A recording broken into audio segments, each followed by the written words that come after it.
ನಮಸ್ಕಾರ ವೀಕ್ಷಕರೇ, ಸುದ್ದಿಪ್ರಭಾ ಕನ್ನಡ ಚಾನಲ್ಗೆ ಸ್ವಾಗತ. ಅತಿ ಶೀಘ್ರದಲ್ಲೇ 10ನೇ ತರಗತಿಯ ವಿದ್ಯಾರ್ಥಿಗಳಿಗೆ ಪರೀಕ್ಷೆ ಪ್ರಾರಂಭವಾಗ್ತಾ ಇದೆ. ಈ ಒಂದು ಪರೀಕ್ಷೆ ಯಾವ ರೀತಿ ಬರೀಬೇಕು ಅಂತ ಅನ್ನೋದು SSLC ಮಕ್ಕಳಿಗೆ ಗೊತ್ತಿರಲ್ಲ.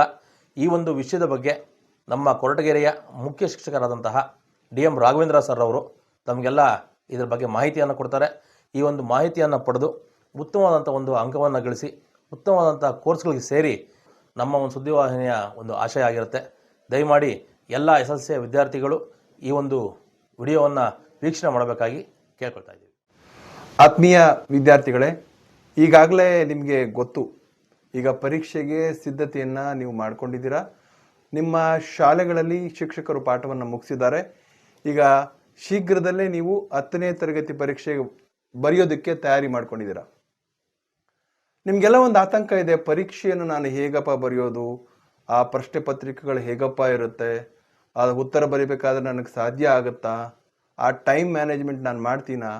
ಈ ಎಲ್ಲ ಪ್ರಶ್ನೆಗಳಿಗೆ ನಾನಿವತ್ತು ನಿಮಗೆ ಒಂದಷ್ಟು ಸಜೆಷನ್ನ ಕೊಡ್ತಾ ಇದ್ದೀನಿ. ಮಕ್ಕಳ, ನೀವು ಸ್ಕೋರ್ ಮಾಡಬೇಕು, ನಾನು ಪಾಸ್ ಆಗಬೇಕು, ಮತ್ತು ನಾನು ಯಾವ ರೀತಿ ಮುಂದೆ ನಾನು ಕೋರ್ಸನ್ನು PUCಯನ್ನು ಯಾವ ಆಯ್ಕೆಯನ್ನು ನಾನು ಮಾಡ್ಕೋಬೇಕು, ಈ ನಿಟ್ಟಿನಲ್ಲಿ ನಿಮ್ಗೆ ಬಹಳಷ್ಟು ಗೊಂದಲ ಇರುತ್ತೆ. ಪರೀಕ್ಷೆ ಬರೆಯೋದು ಕೂಡ ಗೊಂದಲ ಇರುತ್ತೆ. ಈಗ ಒಂದು ಸಿಂಪಲ್ ಲಾಜಿಕ್ ಹೇಳ್ತೀನಿ. ನಿಮಗೆ ಇರುವಂಥದ್ದು ಕೇವಲ ಎಷ್ಟಪ್ಪ ಅಂದರೆ ಕೇವಲ 38 ಪ್ರಶ್ನೆಗಳು ಮಾತ್ರ.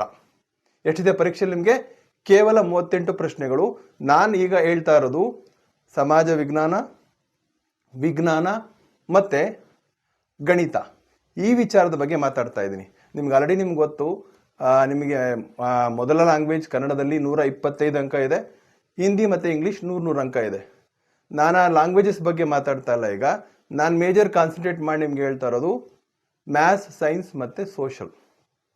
ಇದರಲ್ಲಿ ಮಕ್ಕಳ ನಿಮ್ಗಿರೋದು ಮೊದಲೇ ಹಂತದಲ್ಲಿ ನಿಮ್ಗೆ ಇರ್ತಕ್ಕಂಥದ್ದು MCQ questions, multiple choice questions. ಎಷ್ಟಿದೆಯಪ್ಪ? 8 ಪ್ರಶ್ನೆಗಳಿದೆ. ಅಂದರೆ 8 ಪ್ರಶ್ನೆಗಳು ಕೂಡ ಒಂದೊಂದು ಅಂಕ ಬರುತ್ತೆ. ಈಸಿಯಾಗಿ ನಿಮ್ಗೆ 4 ಆಪ್ಷನ್ಸ್ ಇರುತ್ತೆ. 4 ಆಪ್ಷನ್ಸಲ್ಲಿ ಒಂದನ್ನ ಟಿಕ್ ಮಾಡಿದ್ರೆ ನಿಮ್ಗೆ ಆನ್ಸರ್ ಬರುತ್ತೆ. ನಂತರದಲ್ಲಿ 1 ಮಾರ್ಕಿಂದು 8 ಕ್ವಶನ್ಸ್ ಇದೆ, ಅದು ಕೂಡ. ಅದೇ ರೀತಿ 2 ಮಾರ್ಕ್ಸಿಂದು 8 ಕ್ವಶನ್ಸು, ಅದು 16 ಮಾರ್ಕ್ಸ್ಗಿರುತ್ತೆ. ನಂತರ 3 ಮಾರ್ಕ್ಸಿನ ಪ್ರಶ್ನೆಗಳು ಎಷ್ಟಿರುತ್ತೆ? 9 ಇರುತ್ತೆ. ಒಟ್ಟು 27 ಅಂಕಗಳಿರುತ್ತೆ. 4 ಮಾರ್ಕ್ಸಿಂದು 4 ಕ್ವಶನ್ಸ್ ಇರುತ್ತೆ, ಒಟ್ಟು 16. ನೀವು ಪರೀಕ್ಷೆಯನ್ನು ಬರೀತಕ್ಕಂಥದ್ದು ಎಷ್ಟಕ್ಕೆ? ಒಟ್ಟು ಕೇವಲ 80 ಅಂಕಕ್ಕೆ ಮಾತ್ರ ಪರೀಕ್ಷೆನ ಬರಿತೀರಾ. ನಾನಿವತ್ತು ಹೇಳ್ತಾ ಇರೋದು ನಿಮಗೆ ಕೇವಲ 33 ಅಂಕಗಳನ್ನ ತೆಗೆದುಕೊಳ್ಳಿ ಅಂತಲ್ಲ. ನಾನಿವತ್ತು ಕೂತು ನಿಮ್ಗೆ ಹೇಳ್ತಾ ಇರೋ ಸಜೆಷನ್ ಏನಂದರೆ, ಇಷ್ಟಕ್ಕೆ ನೀವು ಪಾಸ್ ಆಗಿ ಹೋಗ್ಬಿಡ್ತೀರಾ. ಆದರೆ ನೀವು ಇದಕ್ಕಿಂತ ಹೆಚ್ಚು ಅಂಕಗಳನ್ನ ಗಳಿಸುವಂಥ ಪ್ರಯತ್ನವನ್ನು ಮಾಡಬೇಕು. ಅದಕ್ಕೋಸ್ಕರ ಯಾವ ರೀತಿ ನೀವು ಆ ಅಂಕಗಳನ್ನ ಪಡಿಬೋದು ಅಂತಕ್ಕನ್ನ ಲಾಜಿಕಲಿ ನಾನು ಇವಾಗ ನಿಮ್ಗೆ ಎಕ್ಸ್ಪ್ಲೇನ್ ಮಾಡ್ತೀನಿ. ಮಕ್ಕಳೇ, ಪ್ರತಿ ವಿಷಯಕ್ಕೂ ಈಗ ನೀವು ಆಲ್ರೆಡಿ ನೀವು ಎಕ್ಸಾಮನ್ನು ಪ್ರಿಪೇರು ಸ್ಕೂಲಲ್ಲಿ ಮಾಡಿರ್ತಾರೆ. ಇದರ ಜೊತೆಗೆ ನಾನು ಇವತ್ತು ಪರೀಕ್ಷೆಗೆ ಹೋಗ್ತೀನಿ ಅಂತಕ್ಕಂಥದ್ದನ್ನು ಮುಂಚೆ ನಾನು ಹೇಗೆ ತಯಾರಿ ಮಾಡ್ಕೋಬೇಕು ಅಂತ ಪ್ರತಿಯೊಬ್ಬರು ಈ ತಯಾರಿಯನ್ನು ಮಾಡ್ಕೋತೀರಾ. ಮೊದಲಿಗೆ ನಾನು ಹೇಳುವಂಥದ್ದೇನೆಂದರೆ, ಪ್ರತಿ ವಿಷಯಕ್ಕೆ ಒಂದು ಗುರಿಯನ್ನು ನಿಗದಿ ಮಾಡ್ಕೊಳ್ಳಿ. ನಾನು ಈ ಪ್ರಶ್ನೆಯನ್ನು ನಾನು ಉತ್ತರಿಸ್ತೀನಿ, ಈ ಸಬ್ಜೆಕ್ಟನ್ನು ನಾನು ಉತ್ತರಿಸ್ತೀನಿ ಅಂತಕ್ಕಂಥ ದೃಢ ನಿರ್ಧಾರವನ್ನು ಮಾಡಿಕೊಂಡು ನೀವು ಆ ಪ್ರಶ್ನೆಗೆ ಉತ್ತರವನ್ನು ತಯಾರಿ ಮಾಡ್ಕೊಳ್ಳೋದು ಪ್ರಯತ್ನ ಮಾಡಬೇಕು. ಪ್ರತಿ ವಿಷಯಕ್ಕೂ ನೀವೇನಪ್ಪ ಮಾಡಬೇಕು? 40 ನಿಮಿಷ ನೀವು ಓದುವಂಥ ಕೆಲಸವನ್ನು ಮಾಡಬೇಕು. ಅಂದರೆ ವಿಷಯವನ್ನು ತೆಗೆದುಕೊಂಡು, ಇವಾಗ ನಿಮಗೆ ಕ್ಲಾಸಲ್ಲಿ ಸ್ಕೂಲಲ್ಲಿ ಇರುತ್ತಲ್ವ, ನಿಮಗೆ ಪೀರಿಯಡ್ ಅಂದರೆ 40ರಿಂದ 45 ನಿಮಿಷ ಒಂದು ಪೀರಿಯಡ್ ಇರುತ್ತೆ. ಅದೇ ರೀತಿಯಾಗಿ ನೀವು ಓದ್ತಾ ಇರ್ತಕ್ಕಂಥ ಸಂದರ್ಭದಲ್ಲೂ ಕೂಡ ನೀವು 40 ನಿಮಿಷಗಳ ಕಾಲ ಓದಬೇಕು. ಅದನ್ನು ಇನ್ನು ಉಳಿದಂಥ 10 ನಿಮಿಷಗಳ ಕಾಲ ನೀವು ರೆಸ್ಟ್ ಮಾಡಬೇಕು. ಅಂದರೆ ರೆಸ್ಟ್ ಅಂದರೆ ನಿದ್ದೆ ಮಾಡಿಕೊಂಡು ಅಥವಾ ಏನೋ TV ನೋಡಿಕೊಂಡು ಬೇರೆ ಥರ ಅಲ್ಲ. ನೀವು ಓದಿರ್ತಕ್ಕಂಥ 40 ನಿಮಿಷ ಓದಿರ್ತಕ್ಕಂಥ ವಿಚಾರವನ್ನು ಮತ್ತೆ ಪುನರ್ಮನನ ಮಾಡ್ಕೊಳ್ಳೋದು, ಅಂದರೆ ರೀಕಾಲ್ ಮಾಡ್ಕೊಳ್ಳೋಂಥ ಪ್ರಯತ್ನವನ್ನು ಮಾಡಬೇಕು. ನಿಮ್ಮನ್ನು ನೀವೇ ಪರೀಕ್ಷೆ ಮಾಡ್ಕೊಳ್ಳೋದು, ಬೇರೆ ಯಾರು ನಿಮ್ಮನ್ನು ಪರೀಕ್ಷೆ ಮಾಡುವಂಥದ್ದಲ್ಲ. ನಿಮ್ಮನ್ನು ನೀವೇ ಪರೀಕ್ಷೆ ಮಾಡ್ಕೋಬೇಕು. ಆಗ 40 ನಿಮಿಷ ನಾನು ಓದಿರ್ತಕ್ಕಂಥ ವಿಚಾರವನ್ನು ಇನ್ನು 10 ನಿಮಿಷ ನಾನು ಪುನರ್ಮನನ ಮಾಡಿಕೊಂಡಾಗ ನನಗೆ ಆ ವಿಚಾರ ಬರ್ತಿದ್ಯಾ ಅಂತಕ್ಕಂಥ ವಿಚಾರವನ್ನು ಸ್ಪಷ್ಟ ಮಾಡಿಕೊಂಡು, ನಂತರದಲ್ಲಿ ನಿಮ್ಗೆ ಏನಾದರೂ ಆ ವಿಚಾರ ನಿಮ್ಮ ಮನಸ್ಸಿಗೆ ಬರಲಿಲ್ಲ, ನಿಮ್ಮ ಮೆದುಳಲ್ಲಿ ಅದು ಇಲ್ಲ ಅಂತಂದಾಗ ಮತ್ತೆ ಆ ವಿಚಾರವನ್ನು ಮತ್ತೆ ಓದ್ಕೊಂಡು ನೀವು 40 ನಿಮಿಷಗಳು ಓದಿದ ಕಾಲ ಮತ್ತೆ ಆ 10 ನಿಮಿಷಗಳನ್ನ ನೀವು ಪುನರ್ಮನನ ಮಾಡ್ಕೊಳ್ಳುವಂಥ ಕೆಲಸವನ್ನು ಮಾಡಬೇಕು. ಮಕ್ಕಳ, ಮುಖ್ಯವಾಗಿ ನೀವು ಒಂದು ತಯಾರಿಯನ್ನು ಮಾಡ್ಕೋತೀರಾ. ನಿಮ್ಮ ಶಾಲೆಯ ಹಂತದಲ್ಲಿ ನಿಮಗೆ ತಯಾರಿನ ಮಾಡ್ತಾರೆ, ಪಾಠವನ್ನು ಟೀಚರ್ಸ್ ಮಾಡ್ತಾರೆ. ಆ ಹಂತದಲ್ಲಿ ನಿಮ್ಗೊಂದಷ್ಟು ಟೆಸ್ಟ್ಸನ್ನು ಮಾಡ್ತಾರೆ. ಆಯಿತಾ. ಪೂರ್ವ ತಯಾರಿ ನಿಮಗೆ ಪ್ರಿಪರೇಟರಿ ಎಕ್ಸಾಮ್ಸ್ಗಳನ್ನು ಮಾಡ್ತಾರೆ. ಈಗ ಆಲ್ರೆಡಿ ನಡೀತಾ ಇದೆ. ಇತ್ತೀಚೆಗೆ ಎಲ್ಲ ತಾಲೂಕುಗಳಿಗೆ ನಮ್ಮ ಜಿಲ್ಲಾಧಿಕಾರಿ ಎಲ್ಲ ತಾಲೂಕಿನ ಎಲ್ಲ ಕೇಂದ್ರಗಳಿಗೆ ಭೇಟಿಯನ್ನು ನೀಡ್ತಾ ಇದ್ರು. ಪ್ರಿಪರೇಟರಿ ಹಂತದಲ್ಲಿ ನಡೀತಾ ಇರ್ತಕ್ಕಂಥ ಪ್ರಿಪರೇಟರಿಗಳ ಪರಿಶೀಲನೆ ಮಾಡಿದ್ರು.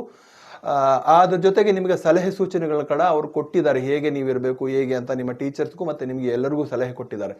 ಈಗ ನೀವು ಮುಖ್ಯವಾಗಿ ಈ ಇಳಿದಿರ್ತಕ್ಕಂಥ ಅಂದರೆ ಸಂದಿಗ್ಧ ಕಾಲ ಅಂದರೆ ಈ ಉಳಿದಿರ್ತಕ್ಕಂಥ ಕಡಿಮೆ ಅವಧಿಯಲ್ಲಿ ಹೇಗೆ ಅದನ್ನು ಆ ಟೈಮನ್ನು ನಾವು ಬಳಕೆ ಮಾಡ್ಕೋಬೇಕು ಅಂದರೆ it is very important. Time management ನೀವು ಹೇಗೆ ಮಾಡ್ಕೋಬೇಕು, ಉಳಿದಿರುವಂಥ ಕಡಿಮೆ ಅವಕಾಶವನ್ನು ಸದ್ಬಳಕೆ ಮಾಡ್ಕೊಳ್ಳೋದು ಹೇಗಪ್ಪ ಅಂತ. ಈಗ ನಿಮ್ಗೆ ಗೊತ್ತು, ನಿಮಗೆ ಮ್ಯಾಥ್ಸು ಸೈನ್ಸು ಅರ್ಥ ಮಾಡಿಕೊಂಡು ಸಮಸ್ಯೆಯನ್ನು ಬಿಡಿಸ್ಬೇಕು. ಸುಮ್ಮನೆ ಕೇವಲ ಇವಾಗ ಲ್ಯಾಂಗ್ವೇಜಲ್ಲಿ ಏನೋ ಒಂದು ಬರಿತಾ ಹೋಗ್ತೀರಾ, ಒಂದು ಕತೆ ಇರುತ್ತೆ, ಆ ಕಥೆಯ ಮೂಲವನ್ನು ನೋಡ್ಕೋತೀರಾ, ಯಾವುದೋ ಅದು ಬರ್ದಾ ಹೋದಾಗ ನೀವು ಅಂಕಗಳನ್ನ ಕಳಿಸುವಂಥ ಚಾನ್ಸಸ್ ಇರುತ್ತೆ.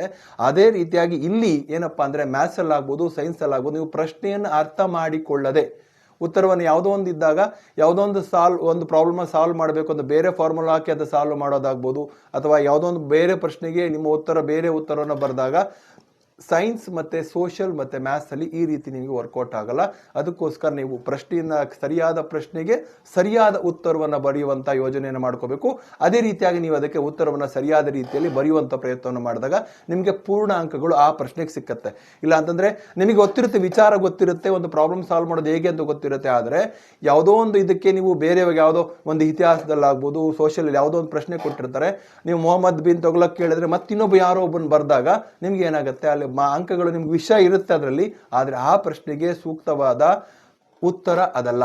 ಆಗ ನಿಮಗೆ ಪ್ರಶ್ನೆಗೆ ಉತ್ತರಕ್ಕೆ ಎರಡು ಮ್ಯಾಚ್ ಆಗಿಲ್ಲ ಅಂದಾಗ ನಿಮಗೆ ಅಂಕವನ್ನು ಕಳ್ಕೊತೀರ. ಅದಕ್ಕೋಸ್ಕರ ಪ್ರಶ್ನೆಯನ್ನು ಸರಿಯಾದ ರೀತಿಯಲ್ಲಿ ಓದಿ ಅದನ್ನು ಮನನ ಮಾಡಿಕೊಂಡು ಈ ಪ್ರಶ್ನೆಗೆ ಸರಿಯಾದ ಉತ್ತರವನ್ನು ಹೇಗೆ ಮಾಡಬೇಕು ಅಂತಕ್ಕಂಥ ವಿಚಾರವನ್ನು ಸ್ಪಷ್ಟಪಡಿಸ್ಕೊಂಡು ನಂತರ ಉತ್ತರವನ್ನು ನೀವು ಬರೀಬೇಕು. ಹಾಗಾದರೆ ನಾನು ದಿನ ಎಷ್ಟು ಗಂಟೆ ನಿದ್ದೆ ಮಾಡಬೇಕು ಪರೀಕ್ಷಾ ಅವಧಿಯಲ್ಲಿ ಅಂತ ನೀವು ಯೋಚನೆ ಮಾಡ್ತಾ ಇದ್ದರೆ ನಿಮ್ಮ ನಿದ್ದೆ ಬದಲಾವಣೆಯಲ್ಲಿ ಏನು ಮಾಡ್ಕೊಳ್ಳೋಕೋಬೇಡಿ ದಯಮಾಡಿ. ನೀವು ಕನಿಷ್ಠ ಒಬ್ಬ ಆರೋಗ್ಯವಂತ ಮನುಷ್ಯನಿಗೆ 6 ರಿಂದ 7 ಗಂಟೆ ನಿದ್ದೆ ಬೇಕು. ಅದನ್ನು ನೀವು ಕೂಡ ಮಾಡಿ, 6 ರಿಂದ 7 ಗಂಟೆ ನಿದ್ದೆಯನ್ನು ಮಾಡಿ. ಯಾವುದೇ ರೀತಿಯಾಗಿ ಪರೀಕ್ಷಾ ಹಂತದಲ್ಲಿ ನಾನು ಹೆಚ್ಚು ನಿದ್ದೆ ಮಾಡೋಕ್ಕಾಗಲ್ಲ, ಜಾಸ್ತಿ ನಾನು ಓದಬೇಕು, ಈ ಥರ ಏನಾದರೂ ನೀವು ಮನಸ್ಸಲ್ಲಿ ಆತಂಕ ಇಟ್ಕೊಂಡು ದಯಮಾಡಿ ಅದೇನು ಬೇಡ.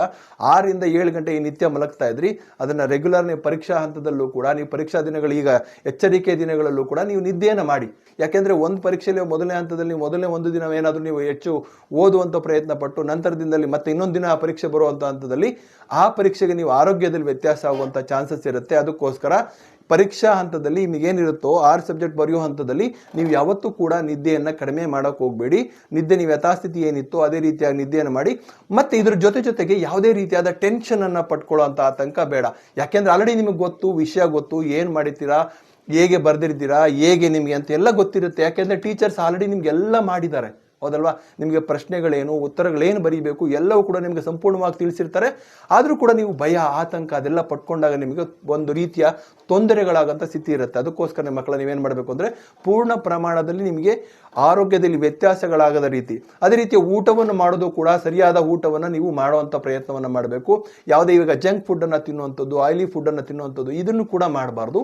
ಸರಿಯಾದ ಕ್ರಮದಲ್ಲಿ ನಿಮ್ಮ ಮನೆಯಲ್ಲಿ ಮಾಡಿರುವಂಥ ಆಹಾರವನ್ನು ಸೇವಿಸ್ಕೋಬೇಕು. ಸರಿಯಾದ ರೀತಿಯಲ್ಲಿ ನೀವೇನು ನಿದ್ದೆ ಮಾಡ್ತೀರೋ ಅದೇ ನಿದ್ದೆಯನ್ನು ಮಾಡಬೇಕು. ಓದುವಂಥ ಕ್ರಮ ಕೂಡ ನೀವೇನು ಹೆಚ್ಚು ಸಮಯ ಓದ್ತಕ್ಕಂಥ ಕೆಲಸವನ್ನು ಕೂಡ ನೀವು ಮಾಡಬೇಡಿ.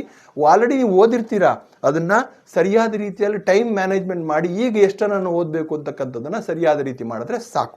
ಹಾಗಾದರೆ ಉತ್ತರವನ್ನು ಬರಿತಾ ಇರ್ತೀರಾ, ಜೊತೆಗೆ ನೀವು ಯಾವ ರೀತಿ ಉತ್ತರವನ್ನು ಬರೀಬೇಕು ಅಂದರೆ ಆ ವ್ಯಾಲ್ಯೂ ಮಾಡ್ತಕ್ಕಂಥ ವ್ಯಕ್ತಿ, ಆ ವ್ಯಾಲ್ಯೂಯೇಟ್ರಿಗೆ ಏನಿರ್ತಾನೆ ಅವನಿಗೆ ಅರ್ಥ ಆಗಬೇಕು ನೀವು ಬರೆದಿರ್ತಕ್ಕಂಥದ್ದು. ಅದಕ್ಕೆ ನೀವು ಬರೆಯುವಂಥ ಪ್ರತಿ ಉತ್ತರವೂ ಕೂಡ ಪಾಯಿಂಟ್ ವೈಸ್ ಇರಬೇಕು. ಆ ಪಾಯಿಂಟ್ ವೈಸ್ ಉತ್ತರ ಬರೆದಾಗ ಅವರದಕ್ಕೆ ಈಸಿಯಾಗಿ ನಿಮಗೆ ಅಂಕವನ್ನು ಕೊಡೋದು ಕೂಡ ಅವಕಾಶ ಇರುತ್ತೆ. ಇದರ ಜೊತೆಗೆ ನೀವು ಉತ್ತರವನ್ನು ಬರೆಯುವಂಥ ಅಕ್ಷರ ಅಂದರೆ ಆ ಅಕ್ಷರದಲ್ಲಿ ಬರೀತಕ್ಕಂಥದ್ದು ಅದು ಕೂಡ ಸ್ಪಷ್ಟವಾಗಿರಬೇಕು. ಯಾವುದೇ ರೀತಿಯಾಗಿ ಅಕ್ಷರಗಳನ್ನು ಅಂಕು-ಡೊಂಕಾಗಿ ಬರೆದಂಥ ಸಂದರ್ಭದಲ್ಲಿ ಕೂಡ ನಿಮಗೆ ಅದು ಕೂಡ ಅಂಕಗಳು ಅವ್ರಿಗೆ, ಯಾಕೆಂತಂದರೆ ನೀವು ಬರೆದಂಥ ನೀವು ಪ್ರಶ್ನೆಗೆ ಉತ್ತರ ಬರೆದಿರ್ತಕ್ಕಂಥದ್ದು ಆ ವ್ಯಾಲ್ಯೂಯೇಟರ್ಗೆ ಅದು ಅರ್ಥ ಆಗದೆ ಇರ್ಬೋದು. ಅದಕ್ಕೋಸ್ಕರ ಮಕ್ಕಳ ಈಗ ನಾನು ಬಹಳ ಮುಖ್ಯವಾದಂಥ ಘಟ್ಟಕ್ಕೆ ಬರ್ತಾ ಇದ್ದೀನಿ.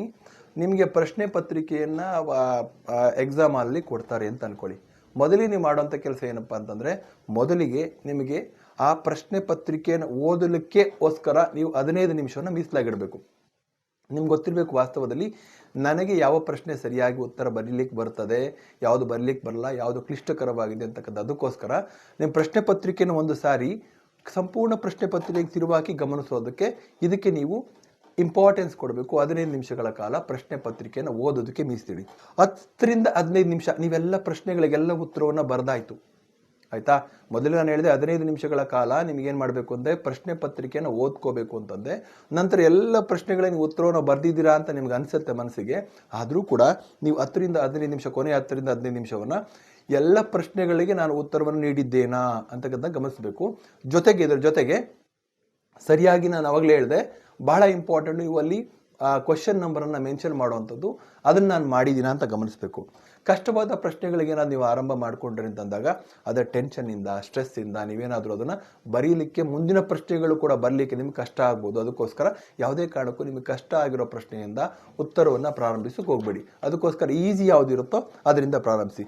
ಲಾಸ್ಟ್, ಇದು ಫೈನಲ್ ನಾನು ಹೇಳ್ತಾ ಇರೋದು, ಪ್ರಶ್ನೆ ಸಂಖ್ಯೆ ಪರಿಶೀಲನೆ ಮಾಡಬೇಕು. ಅಂದರೆ ನೀವೆಲ್ಲ ಉತ್ತರವನ್ನು ಬರೆದಿರ್ತೀರ, ಎಲ್ಲ ಇದಕ್ಕೆ 1ನೇ ಕ್ವಶನು, 2ನೇ ಕ್ವಶನು, 3ನೇ ಕ್ವಶನ್ ಇದು ಕರೆಕ್ಟಾಗಿ ನಾನು ಹಾಕಿದ್ದೀನ ಒಂದ್ಸರಿ ಚೆಕ್ ಮಾಡ್ಕೊಳ್ಳಿ.